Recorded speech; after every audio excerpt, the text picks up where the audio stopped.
لا حول ولا قوة إلا بالله العلي العظيم. أعوذ بالله السميع العليم من الشيطان الرجيم. بسم الله الرحمن الرحيم.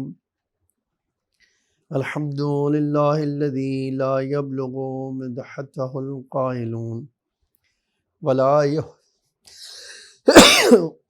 يحسن ماءه العادون ولا يودي حقه المجتهدون الذي ليس لصفته حد محدود ولا نعت موجود ولا أجل ممدود فطر الخلائق بقدرته ونشر الرياح برحمته ووتدى بالصخور ميدان أرضه ثم الصلاة والسلام والتحية والإكرام على بشير النذير والسراج المنير حبیب الہ العالمین ابو القاسم المصطفیٰ محمد اللہم صلی اللہ علیہ وعلى آلہ الطیبین الطاہرین المعصومین المظلومین الغر المیامین لا سیما الامام المبین بقیت اللہ فی الارضین الحجۃ الثانی عشر الامام المہدی المنتظر صلوات اللہ وسلامہ علیہ اما بعد فقد قال اللہ تعالی فی محکم کتابہ المجید وفرقانہ الحمید وقولہ الحق بسم اللہ الرحمن الرحیم ان الذین قالوا ربنا اللہ ثم استقاموا تتنزل علیہم الملائکۃ اللہ تخافوا ولا تحزنوا وابشروا بالجنة التي كنتم توعدون نحن أولياؤكم في الحياة الدنيا وفي الآخرة. ایک صلوات پڑھیے محمد وآل محمد. اللہم صلی علی محمد وآل محمد. عزیزان گرامی محترم سامعین، قرآن مجید کی سورہ فصلت کی 30 اور 31 نمبر کی آیت کا ایک حصہ میں نے آپ کے سامنے پیش کیا، جس میں اللہ تعالیٰ ارشاد فرماتا ہے بے شک وہ لوگ جو یہ کہتے ہیں قالوا ربنا اللہ، جو کہتے ہیں اللہ ہمارا رب ہے، اللہ ہی ہمارا مالک ہے، اللہ ہی ہمارا مختار ہے، اللہ ہی ہمیں مینٹین کرنے والا ہے، اللہ کے ہاتھوں میں ہی ہماری قسمت ہے. ثم استقاموا، اور پھر استقامت کرتے ہیں، پھر اپنے عقیدے پر ثابت قدم رہتے ہیں، پھر اپنے عقیدے پہ ڈٹے رہتے ہیں. تتنزل علیہم الملائکہ، ان کے اوپر ملائکہ نازل ہوتے ہیں، ان کے اوپر اللہ جو ہے اپنے فرشتے بھیجتا ہے، اور جب وہ نازل ہوتے ہیں تو یہ کہتے ہوئے آتے ہیں اللہ تخافوا ولا تحزنوا، تمہیں نہ ڈرنے کی ضرورت ہے نہ ہی غم کھانے کی ضرورت ہے، بلکہ ابشروا بالجنۃ التی کنتم توعدون، ہم تو تمہیں جنت کی بشارت دینے والے ہیں، وہ جنت جس کا تمہیں وعدہ کیا گیا تھا. نحن اولیاؤکم، ہم تمہارے دوست ہیں، دنیا کی زندگی میں بھی اور آخرت کی زندگی میں بھی. یہ آیت کا ظاہری ترجمہ ہے. آج کی آخری مجلس ہمارے اس خمسے کی، ہم سید عالمیان کے بارے میں گفتگو کر رہے تھے.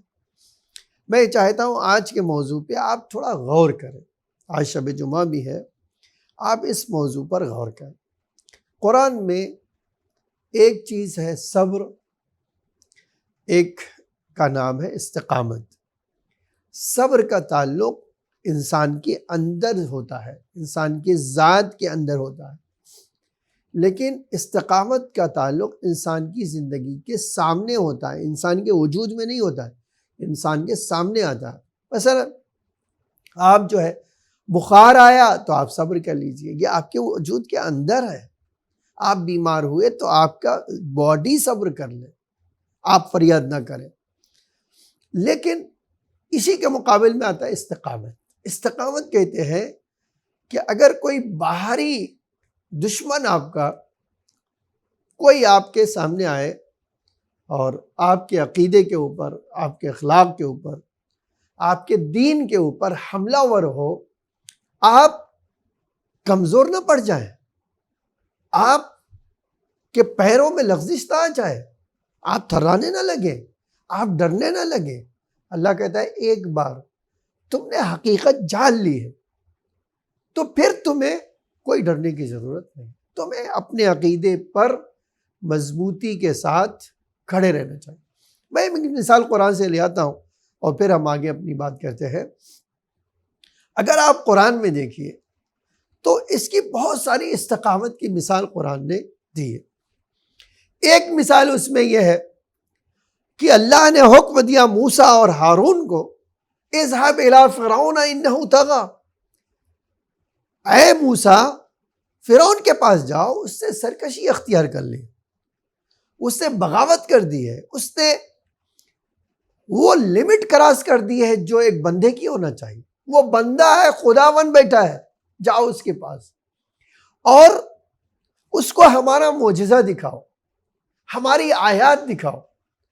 ہماری آیات دکھاؤ گے شاید وہ اپنی اس سرکشی سے پلٹ آئے، شاید وہ سدھر جائے، شاید وہ خدا بن بیٹھا ہے بندگی کی طرف پلٹ آئے۔ جناب موسیٰ نے جا کر وہ دکھایا، وہ گئے، اللہ نے جو معجزہ دکھایا تھا، عصا پھینک دیا، ید بیضا ہاتھ میں ڈالا، بغل میں ہاتھ نکالا تو نور کی کرنیں ہاتھوں سے نکلی۔ اور جناب موسیٰ نے یہی دو نہیں اور بھی معجزات دکھائے، اور پھر فرعون سے کہا کہ آؤ، تم غلط بات کہہ رہے ہو، تم غلط عقیدے پہ ہو، تمہارا دین صحیح نہیں ہے، تمہارا مذہب صحیح نہیں ہے، تمہاری سوچ صحیح نہیں ہے، تمہاری فکر صحیح نہیں ہے، تو ضروری ہے کہ آؤ خدا کی طرف پلٹ جاؤ، اور اگر نہیں پلٹ رہے ہو تو کوئی بات نہیں، میری قوم کو آزاد کر دو، میری قوم کو چھوڑ دو، میری قوم پہ ظلم کرنا بند کرو۔ نتیجے میں فرعون نے کیا کیا؟ فرعون نے کہا کہ نہیں موسیٰ، میں تمہارا مقابلہ کروں گا، تم مجھے جادو کر کے، اپنے اس جادو سے ہمیں ہمارے ملک میں سے اپنے لوگوں سے مخاطب کر کے فرعون نے کہا کہ یہ دونوں آئے ہیں اپنے جادو سے، ہمیں چاہتے ہیں کہ ہمارا ملک ہتھیا لے، ہماری زمینوں پہ قبضہ کر لے، ہمارے وسائل کو اپنے ہاتھوں میں لے لے، تو ہم اس سے مقابلہ کریں گے۔ کیسے مقابلہ کریں گے؟ اس جادو کا جادو سے مقابلہ ہوگا۔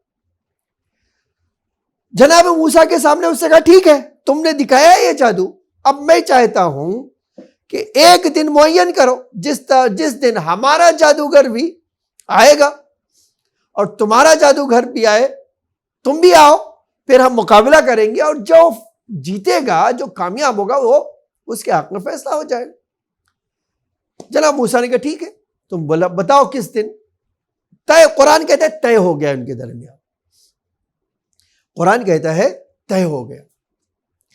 جب طے ہو گیا تو آج تاریخ کہتی ہے کہ فرعون نے اپنی حکومت، جو بہت بڑی حکومت اس زمانے کی تھی اور بہت طاقتور حکومت تھی، بڑے وسائل رکھتی تھی، اس نے کیا کیا؟ اپنے پوری حکومت سے جہاں بھی پتا چلا ماہر جادوگر ہے ان کو بلایا اور جمع کیا، اور اس میدان میں اس جگہ پر پہنچے جہاں جناب موسیٰ سے مقابلہ کرنا تھا۔ میں جلدی سے آ جانا چاہتا ہوں، بڑی تفصیل میں نہیں جانا چاہتا ہوں، میں آپ کو بتانا چاہتا ہوں۔ جادوگر آئے فرعون کے پاس اور کہا اگر ہم کامیاب ہوئے تو ہمیں ملے گا کیا؟ ہمیں کیا ملے گا انعام؟ تو قرآن کہتا ہے کہ آج اگر تم جیت گئے، فرعون موسیٰ ہار گئے، تو تم میرے قریبی لوگوں میں آ جاؤ گے، تم میرے خاص بندے بن جاؤ گے، تم میرے اسپیشل بندے بن جاؤ گے۔ تو آپ سوچ سکتے، جب کوئی جو اپنے آپ کو خدا کہہ رہا ہو، کہہ رہا اگر کامیاب ہوئے تو اسپیشل بندے ہمارے لیے بن جاؤ گے، تمہارا درجہ ہماری نگاہوں میں معتبر ہو جائے گا، بزرگ ہو جاؤ گے، یہ بڑی پیشکش تھی فرعون کی جادوگروں کے سامنے۔ ٹھیک ہے، اب جب سامنے آئے تو قرآن کہتا ہے کہ اس سے کہا کہ موسیٰ پہلے تم دکھاؤ گے کہ ہم دکھائیں؟ اللہ نے کہا موسیٰ کہہ دو کہ پہلے آپ ہی دکھا دیجیے، آپ دکھا دیں۔ جادوگروں نے رسیاں جو بھی جادو لائے تھے انہوں نے پھینک دیا، انہوں نے سامنے لا کر ظاہر کر دیا۔ اب جب دیکھا انہوں نے، آپ دیکھیے قرآن کے الفاظ ہیں، قرآن کہتا ہے کہ جب انہوں نے دیکھا کہ رسیاں سانپ بن بیٹھی ہیں اور حرکت کر رہی ہیں اور ایسا ہو رہا ہے، تو پھر اللہ تعالیٰ نے کہا موسیٰ یہ سب جب اپنے جادو دکھا چکے تو تم عصا مار دو، پھینک دو عصا۔ عصا پھینکا، جیسے ہی عصا پھینکا، اس عصائے موسیٰ نے ساری جو رسیاں تھیں جو جادو سانپ بن کر کوئی یہ بن کر ٹہلنے لگی تھی، لوگ حیران ہو رہے تھے، یہ موسیٰ کے عصا نے ان سب کو نگل لیا۔ آپ اس نقطے کی طرف میں آ رہا ہوں جس نقطے کو قرآن نے بیان کیا، کہتے جب اس عصا نے سارے ان کے جادو کو ہضم کر لیا، اور بعض تاریخ کہتی یہ موسیٰ کا عصا اژدہا بن کے فرعون کی طرف آگے بڑھا، تو سارے کے سارے جادوگر سجدے میں گر گئے اور یہ کہتے ہوئے آمنا برب موسیٰ و ہارون، ہم موسیٰ اور ہارون کے رب پر ایمان لائے۔ اب فرعون دیکھ رہا ہے یہ جو ہمارے بندے تھے، ہماری طرف سے لڑنے کے لیے آئے تھے، ہمارا دفاع کرنے آئے تھے، موسیٰ کے اس کام سے ہمیں نجات دینا چاہتے تھے، وہ تو خود ہی سجدہ کرنے لگے، وہ تو خود ہی ان کے دین پہ چلے گئے۔ تو پلٹ کر اس نے کہا کہ اچھا تم لوگوں نے سازش کی لیے میرے خلاف، اب میں تمہیں مزہ چکھاؤں گا، تم نے میرے خلاف چونکہ سازش کی ہے اس لیے مزہ چکھاؤں گا تمہیں۔ کیا لَأُقَطِّعَنَّ، میں تمہارے ہاتھ کاٹوں گا، پیر کاٹوں گا، وہ بھی برخلاف، الٹا کاٹوں گا، دائنا پیر تو بایاں ہاتھ، اس طرح کاٹوں گا تاکہ تم چلنے پھرنے کے لائق نہ رہو۔ اب اس کو کہتے ہیں استقامت۔ دیکھیے ایک بار حقیقت دیکھ لیا ان جادوگروں نے، جان لیا کہ موسیٰ جو دکھا رہے ہیں وہ جادو نہیں ہے، وہ اللہ کا معجزہ ہے، وہ اللہ کی نشانی ہے۔ اب جب یہ نشانی سمجھ لیا تو فوراً سجدے پہ گر گئے۔ اب ایک طرف اتنی بڑی حکومت اور دوسری طرف کیا، یہ جادوگر جو ابھی ابھی ایمان لائے، ابھی تازہ اللہ کے بارے میں سمجھا انہوں نے، اللہ کے اوپر ایمان لائے۔ اب کیا کہہ رہے ہیں آپ دیکھو، اس کو کہتے ہیں استقامت، اس کو کہتے ہیں استقامت۔ جب دیکھا کہ ایمان لائے، سر جھکا دیا اور دھمکی دے رہے، تو پلٹ کے کیا کہہ رہے ہیں، کہتے اب تمہیں جو کرنا ہو کر لو، ہم اللہ پر ایمان لائے، اب ہمیں کوئی ڈر نہیں ہے نہ ہی خوف۔ اس کو کہتے ہیں استقامت، اس کو کہتے ہیں ایمان پہ ڈٹے رہنا، اس کو کہتے ہیں جب دین سمجھ لیا ہے تو دین کی راہ میں سیکریفائی کرنا، قربانی دینا۔ آج جب ہم بی بی کی اس مجلس میں آئے ہیں تو بس میں نے آپ کو ایک جملہ خالی کہا، غدیر میں کتنے لوگ تھے؟ 1.25 لاکھ، 1.25 لاکھ کا مجمع۔ کیا کیا انہوں نے؟ پیغمبر نے دکھایا بھی، بتایا بھی، سمجھایا بھی، بیعت بھی کروائی، ہے نا، بیعت بھی کروائی۔ یہ سب بیعت بھی ہو گئی۔ آج غدیر کا کوئی انکار نہیں کر سکتا ہے، دنیا کے ہر مسلمان کو غدیر ماننا پڑے گا۔ کیوں؟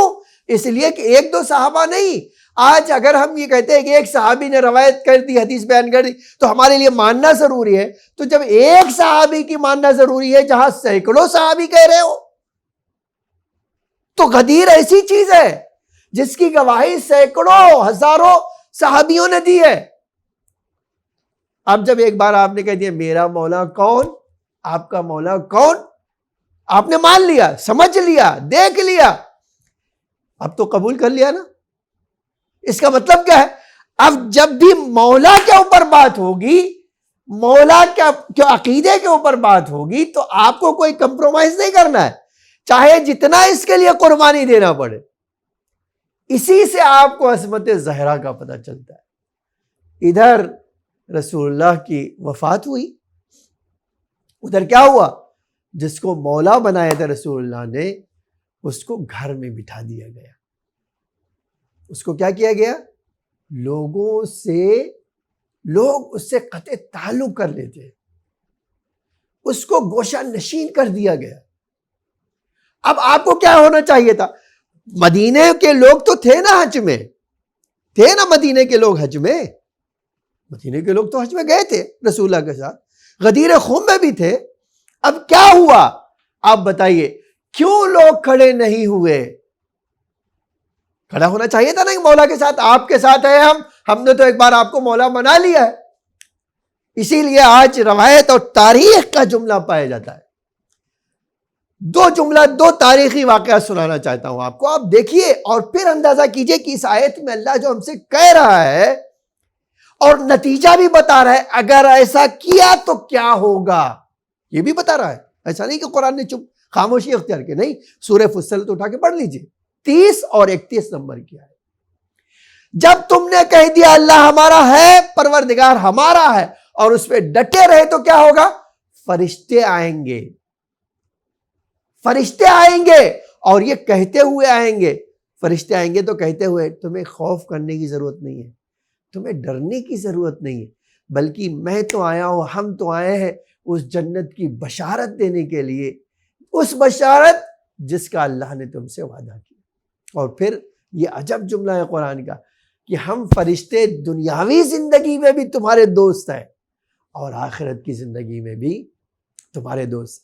اب آپ سوچئے، ایک دن ایسا تھا کہ ہر آدمی علی کے پیچھے گھومتا تھا، نہیں، جو لوگ دعوے دار بن گئے وہی ہاتھ پر بیعت کر کے کہتے تھے بخن بخن لکا یا علی اصبحت مولایا ومولا کل مومن والمومن، اے علی مبارک ہو، آپ میرے اور ہر مومن و مومنہ کے مولا بن گئے۔ اب جب مولا کے اوپر مصیبت آ گئی، سارے لوگ چھوڑ رہے تھے، دین کو سے خدا حافظ کہہ رہے تھے، تو کون کھڑا رہا؟ آپ جانتے ہیں پورے مدینے میں سوائے فاطمہ کے کوئی کھڑا نہیں رہا۔ آپ کبھی اس بات کو سوچئے۔ اور بی بی نے 3 مہینے جو زندگی گزاری ہے نا اپنے باپ کے بعد، 3 مہینے جو زندہ رہی نا 9 ربیع الاول کے بعد سے یہ جمادی الاول تک، یا مثلا 30 جمادی الثانی تک، یہ جو زمانہ گزرا ہے نا، آپ نے بی بی نے کیا کیا ہے؟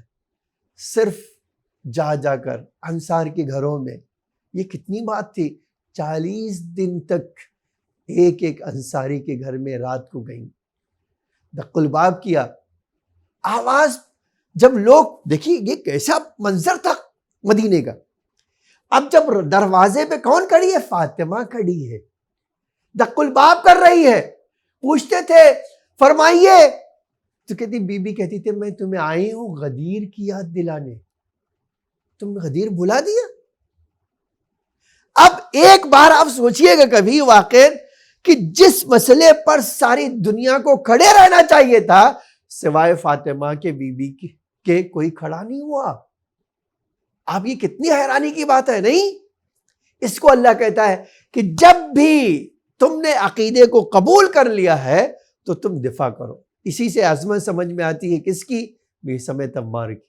حق جان گئے تو سولی پہ چڑھ گئے، لیکن علی کے فضائل بیان کرتے رہے۔ اسی سے یاد آتی ہے ابن سکیت کی، زبان کھینچ لی گئی لیکن اپنے عقیدے سے ہاتھ نہیں اٹھایا۔ آپ کبھی سوچئے، جب اس 90 دن میں 3 مہینے میں اور بھی واقعات پیش آئے، مسجد میں بی بی نے خطبہ دیا، مسجد میں بی بی نے پیغام حق پہنچایا، مسجد میں بی بی نے امامت کیا ہے یہ بتایا۔ آپ بتائیے، اب یہیں سے ایک جملہ کہنا چاہتا ہوں، آپ بھی غور کیجئے کہ یہ مرتبہ سوائے بی بی کے کیا آپ تصور کر سکتے ہیں کہ پیغمبر کے بعد 3 مہینے تک جان کی بازی لگا دی لیکن علی کا ساتھ نہیں چھوڑا۔ آپ کبھی سوچئے کون ہے یہ فاطمہ؟ فاطمہ وہ ہے جس کا ہاتھ پیغمبر چومتے تھے۔ آپ جانتے ہیں، میں ایک روایت سنانا چاہتا ہوں، آپ دیکھیے کتنی عجیب بات ہے۔ ایک دن بی بی نے آ کر بڑے بڑے اہل سنت کے معتبر ترین کتابوں میں یہ حدیث دیکھ لیجیے اور پھر کہیے کہ بی بی نے جو اسٹینڈ لیا ہے اس کا مطلب کیا تھا، اس کا کہنا کیا چاہتی تھی بی بی، کیا پیغام ہم تک ہے شہزادی کا؟ آج واقعی ایک سوال ہے کہ پیغام کیا تھا۔ یہ 90 دن میں ہر مصیبت سہلی، لیکن علی کو تنہا نہیں چھوڑا. غدیر کا دفاع کرنا نہیں بولی. آپ اس سے اندازہ لگا سکتے ہیں کہ غدیر کو نہیں بولی. اب یہ حدیث سن لیجیے. بی بی نے ایک دن پیغمبر سے آ کے کہا کہ مدینے کی عورتیں تانا دے رہی ہیں مجھے کہ تم نے کس سے شادی کر لی، جس کے پاس نہ خود کا گھر ہے اور نہ ہی دنیا کے مال و اسباب ہے، آپ نے اس سے شادی کر لی. آپ پیغمبر کی بیٹی ہے، آپ کو تو مہر میں اور دنیا تو ہر طرف سے مل سکتی تھی. پیغمبر نے عجب جملہ فرمایا. یہ روایت میں بتانا چاہتا ہوں فاطمہ کون ہے جس نے اس غدیر کے لیے قربانی دے دی، جس کو آج ہم کہہ سکتے ہیں شہیدہ ولایت. سب سے پہلے ہماری شہزادی ہے. واقعی پیغمبر نے فرمایا بیٹا اگر یہ عورتیں تجھ سے یہ کہہ رہی ہیں کہ تمہارے پاس کیا ہے تو تو جا کر بتا دے کہ دنیا کی جو چیز غرور کا سبب بن سکتی ہے وہ سب تیرے پاس ہے. آج جو لوگ اترا رہے ہیں بیٹا تجھ سے کہہ رہے تمہارے پاس دنیا کا کیا ہے، خالی تو کہہ دے کہ میری زبان میں وہ طاقت ہے کہ میں اس پوری مٹی کو کہہ دوں تو سونا بن جائے. میں وہ ہوں جس کے دروازے میں فرشتے آتے ہیں کپڑا دینے کے لیے. پلٹ کے پیغمبر نے فرمایا جا کر کہہ دے اے میری نور نظر یہ کہہ دے دنیا میں اب تک اتنے انبیاء آئے ان سب سے بہتر تیرا باپ، سب سے بڑا نبی میں ہوں اور میں تیرا باپ ہوں. بیٹا جا کر کہہ دے ہر نبی کے وصی ہوتے ہیں. اے میری نور نظر پیغام دے دے ان کو، ہر نبی کا ایک جانشین ہوتا ہے اور تیرا شوہر ہر نبیوں سے بڑھ کر جانشین ہے، ہر نبیوں کے جانشین سے افضل ہے وہ تیرا شوہر ہے بیٹا. اور اے بیٹا یہ جو تیرے بچے ہیں نا وہ جوانان جنت کے سردار ہیں. تو میری نور نظر اگر کسی کو فخر کرنا چاہیے تو وہ تیری ذات ہے کہ ہر فضائل آ کر تیرے پاس سمٹ جاتا ہے. اور تجھ سے کہہ رہی کہ آپ کے پاس کیا ہے، کہتے بیٹا جس کو اللہ نے ملک عظیم دیا ہو اس سے یہ سوال. آپ یہ عظمت کے باوجود جب بی بی کو پتا ہے کہ میرا مولا علی ہے، آپ دیکھو کیا نہیں کیا ہے. گھر میں تھیں عزیزان گرامی، کبھی یہ سوچئے گا، غور کیجئے گا، جیسے ہی شورا والوں نے قبضہ کیا اہل ثقیفہ نے، بی بی نے کیا کیا؟ آپ دیکھو علی کو بچانے کے لیے ہر کام کیا. میں نے کہا 40 دن تک انصاریوں کے گھر گئیں غدیر یاد دلانے. اور پھر یہ جملہ میں نقل کرنا چاہتا ہوں، اس کے بعد جب تک زندہ رہیں بقیع میں جا کر روتی رہی. عمر ابن لبید صحابی پیغمبر مدینے کا رہنے والا نہیں تھا، کہیں اور کا رہنے والا تھا. جب مدینے آیا پیغمبر کی زیارت کے لیے اور بقیع میں دیکھا کہ کوئی معزمہ ہے 2 بچوں کو اپنے بچوں کو لیے ہوئے بقیع میں رو رہی، اس طرح رو رہی ہیں، اس طرح تڑپ رہی ہیں، اس طرح بے چین ہے. اس بے چینی کو دیکھ کر اس سے صبر نہیں ہوا. آیا بی بی کے پاس، عمر ابن لبید آیا بی بی کے پاس. اسے کہا شہزادی آپ کون ہیں؟ کہا میں پیغمبر کی بیٹی ہوں. کہا آپ پیغمبر کی بیٹی ہیں؟ ہاں. رو کیوں رہی ہیں؟ ہمارا کلیجہ پھٹا جا رہا ہے، ہمارا کلیجہ پھٹا جا رہا ہے. آپ نہ روئے شہزادی، آپ ہماری ملکہ ہیں، آپ اس امت محمد کے لیے کیا حیثیت رکھتی ہیں؟ آپ کے رونے سے ہمارا جگر پھٹ جائے گا، ہم یہ برداشت نہیں کر سکتے پیغمبر کی روٹی روئے. آپ کیوں رو رہی ہیں؟ وہ بتائیے ہمیں وجہ. پیغمبر کی بیٹی نے کیا کہا؟ بڑا عجب جملہ فرمایا کہ عمر میں 2 چیزوں کے لیے رو رہی ہوں، میں 2 چیز کے لیے رو رہی ہوں. پوچھا کیا ہے وہ 2 چیز؟ کہ ایک تو میرا بابا اس دنیا سے چلا گیا، میرا بابا اب نہ رہا، وہی کا سلسلہ منقطع ہو گیا، اور دوسری چیز جو بی بی نے فرمایا عمر اور علی کو لوگوں نے بلا دیا، علی کو گوشہ نشین کر دیا۔ جیسے ہی عمر ابن لبید نے سنا، اس سے کہا بی بی اگر مسئلہ اتنا علی کے ساتھ یہ تھا کہ وہ پیغمبر کے جانشین ہیں تو پیغمبر کو کچھ اور کرنا چاہیے تھا۔ عجب جملہ بی بی نے فرمایا، کیا غدیر کے بعد بھی کوئی بہانہ باقی رہ گیا ہے تمہارے پاس کہنے کو کہ پیغمبر کو کچھ اور کرنا چاہیے تھا؟ غدیر کے بعد پیغمبر کو کچھ کرنے کی ضرورت نہیں ہے، یہ امت کی خیانت ہے ہم اہل بیت کے بعد۔ آپ سوچے، میں ایک جملہ کہنا چاہتا ہوں، عمر ابن لبید باہر سے آیا تھا، جب اس نے بی بی کو روتے ہوئے دیکھا اس سے برداشت نہ ہوا، لیکن ہائے مدینے کے لوگ کیسے تھے کہ بی بی تڑپتی رہی اس مدینے میں، بی بی فریاد کرتی رہی کہ کیا اس گھر کو آگ لگا دو گے جس میں میرے چھوٹے چھوٹے بچے حسن حسین ہیں؟ کیا اس گھر کو آگ لگا دو گے جہاں میں اپنے بچوں کے ساتھ رہتی ہوں؟ ارباب عزا، لیکن کوئی ایسا نہیں تھا جو بی بی کی فریاد کو سنتا۔ ہاں، یہ فریاد کرتے کرتے وہ دن بھی آیا کہ بی بی ایک وقت میں کئی کام کر رہی ہیں، گھر کی صفائی بھی کر رہی ہیں، بچوں کو نہلا بھی رہی ہیں، کھانا بھی پکا رہی ہیں۔ آپ سوچے زہرا کی وہ حال جہاں پسلیاں ٹوٹ چکی ہوں، جہاں مشکل سے بی بی کھڑی رہ سکتی ہو، جہاں بیٹھ کر بی بی عبادت کرتی ہو، جہاں بی بی کا ہر لمحہ درد اور رنج و غم میں گزرتا ہو۔ جب امام نے یہ صورتحال دیکھی تو تڑپ کر فرمایا، زہرا میں نے کبھی بھی آپ کو اس طرح کام کرتے ہوئے نہیں دیکھا، آج کیا وجہ ہے کہ آپ ایک وقت میں کئی کام کر رہی ہیں؟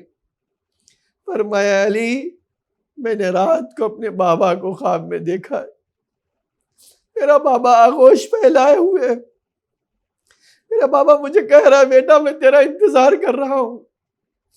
اے علی، مجھے لگتا ہے کہ بس میری زندگی کے کچھ گھنٹے ہی باقی بچے ہیں، میں چاہتی ہوں میں اپنے بچوں کے کام کر دوں تاکہ میرے مرنے کے بعد میرے بچوں کے اس بات کا احساس نہ ہو۔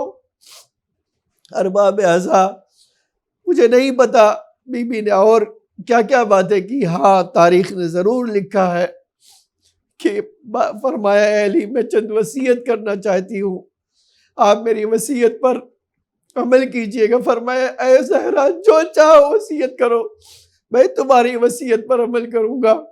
کہا، اے علی میری شہادت کے بعد آپ مجھے غسل دینا، آپ مجھے جو کفن پہنانا، آپ میری نماز جنازہ پڑھنا، میری جنازہ رات کی تاریکی میں اٹھانا، میرے دشمنوں کو میرے جنازے میں نہ آنے دینا۔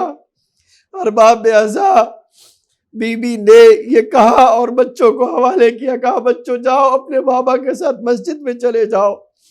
امام لے کر مسجد میں آئے، ہائے علی کس دل سے آئے ہوں گے، ہائے ان بچوں کو کیا ہوا ہوگا۔ ہاں تاریخ نے لکھا ہے، اسما سے کہا، اسما میں جا رہی ہوں مصلی پر، جب تک میری تحلیل و تسبیح و تکبیر کی آواز آئے اس وقت تک سمجھنا میں زندہ ہوں، پھر مجھے آواز دینا، اگر میں تمہاری آواز پہ جواب نہ دوں تو سمجھ جانا اس دنیا سے میں رخصت ہو گئی ہوں۔ لو ارباب عزا، میں دو جملہ کہہ کے مجلس ختم کرنا چاہتا ہوں۔ تاریخ کہتی بی بی گئی، تسبیح و تحلیل کی آواز آنا شروع ہوئی، اللہ اکبر اللہ اکبر سبحان اللہ والحمدللہ۔ ایک بار یہ آواز کا آنا بند ہوا، اسما تڑپ کر کہتی ہے، میں نے آواز دیا، یا بنت رسول اللہ آپ بتائیے، جواب دیجئے، اے شہزادی ہماری بات کا جواب دیجئے۔ لیکن ہائے جب کوئی جواب نہ ملا تو ایک بار تڑپ کر گئی، کیا دیکھا، شہزادی اس دنیا سے چلی گئی ہے۔ اتنے میں دق الباب ہوا، حسنین سامنے تھے، دوڑ کر آئی، دسترخوان لیا اور کہا اے بچوں آؤ آؤ میں دسترخوان لگا دیتی ہوں، کھانا کھا لو۔ حسنین نے ایک دوسرے کا منہ دیکھا، اسما سے عجب جملہ کہا اسما کیا کبھی ایسا ہوا ہے کہ میں اپنی ماں کے بغیر ہم نے کھانا کھایا ہو؟ اے اسما تمہیں ہمارے حق کی قسم بتاؤ ہماری ماں کا۔ اسما نے حجرے کی طرف اشارہ کیا۔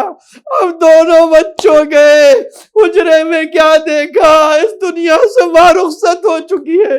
ارباب اعضاء یہ منظر دیکھا، ماں سے لپٹ کر رو رہے ہوں گے اور پھر وہاں سے اٹھے دوڑ کر مسجد میں آئے، باپ کو آواز دیا بتا ماں تھا تم بولا ہے بابا ہماری اماں اس دنیا سے رخصت ہو گئی۔ لو ارباب اعضاء ایک جملہ کہنا مجلس مکمل کر لی۔ علی نے سنا، راوی کہتا ہے اٹھے اپنی جگہ سے، لیکن بیت الشرف سے اور مسجد سے فاصلہ کتنا تھا؟ علی اٹھتے تھے بیٹھتے تھے۔ بعض راوی کہتے ہیں کہ علی نے سنا منہ کے بل زمین پر بیٹھ گئے۔ میں ایک جملہ گر گئے امام سے کہنا چاہتا ہوں مولا آپ نے سنا تھا بی بی اس دنیا سے گزر گئی تو آپ پر غم کا پہاڑ ٹوٹ گیا۔ ہائے آپ کا سجاد کربلا میں بے گور و کفن، باپ کے لاشے کو دیکھتا رہا لیکن ہائے کوئی راستہ نظر نہ۔ لعنت اللہ علی القوم الظالمین، سیعلم الذین ظلموا ای منقلب ینقلبون۔ الہی بحق زہرا و ابیہا و بعلہا و بنیہا و سر المستودع فیہا بعدد ما احاط بہ علمک۔ اے اللہ ہماری اس مختصر سی عزا کو قبول فرما۔ اے اللہ تجھے محمد اور آل محمد کا واسطہ ہمارے آقا ہمارے مولا کے ظہور میں تعجیل فرما، زمین کو آقا کے ظہور کے لیے آمادہ فرما، ہم سب کو آقا کے حقیقی غلاموں میں شمار فرما۔ اے اللہ ہماری حاجتوں کو قبول فرما۔ جو لوگ بھی اے اللہ علوم آل محمد نشر کر رہے ہیں، خاص طور سے علی ٹی وی، اے اللہ ان کی مشکلات کو حل فرما، انہیں ترقی عطا فرما۔ اے میرے معبود تجھے محمد اور آل محمد کا واسطہ شیعان علی جہاں بھی ہو کی جان و مال عزت آبرو کی حفاظت فرما۔ جو مومن بیمار ہیں انہیں شفا عاجل و کامل عطا فرما۔ جو اس دنیا سے گزر چکے ان کی مغفرت فرما۔ اے اللہ اسلام کے پرچم کو سر بلند فرما، کفر و نفاق کے پرچم کو سر نگوں فرما۔ اے اللہ اس چھوٹی سی ہماری کوششوں کو قبول فرما۔ ہم سب کو اس دنیا میں محبت اہل بیت اور آخرت میں شفاعت اہل بیت نصیب فرما۔ ربنا تقبل منا انک انت السمیع العلیم۔ اللہم صل